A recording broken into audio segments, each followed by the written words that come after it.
Forget intelligence quotients is all about the emotional intelligence.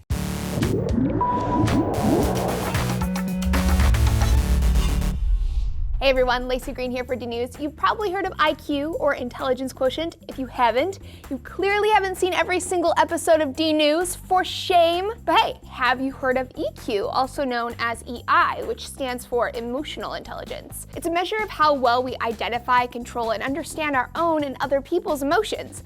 Multiple studies have found that when it comes to being happy and successful in your career and relationships, emotional intelligence is actually more important than your IQ. I mean, think about it. It's the extent of your street smarts, your ability to interact with others and understand yourself, that gets you through your day-to-day life. Book smarts are great and all, but it's not going to do much for you if you're terribly out of touch. Only the rare evil genius can succeed this way. The good news is that the research suggests that emotional intelligence is something that anyone can learn and improve upon if they really dedicate themselves to it. So, woo science. So what makes a person emotionally intelligent? There are 5 categories of EQ. The first is self-awareness. Basically, I'm here and I understand my own brain.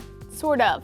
Self-aware people recognize their own emotions and how they affect themselves and others. You might notice, hey, I'm being kind of a jerk today, and then figure out why. The second category is self-regulation. Now that you know why you're being a jerk, you can handle it effectively. Angry outbursts and internet flame wars would be an example of poor self-regulation/social skills, which is the third category. You might walk the walk, but can you talk the talk? Social skills include the ability to communicate effectively what you want and what you need, to build strong relationships with others, and to be a team player. The fourth category is motivation. You get knocked down, then you get up again, because they're never going to keep you down. You're the kind of lady or man who presses on and stays positive. The last category is empathy, and this one is considered the most important for career success. Empathetic people want to understand others and how they feel about things. This helps a person to provide excellent service or to understand what people around them need to do and be their best. So all this means that people with high EQs tend to fall into certain patterns. They're often great leaders because they know how to pay attention and read the needs of their team members. They know their own strengths and weaknesses and are in touch with their own emotions because they're highly self-aware. Those with a high EQ also tend to want to do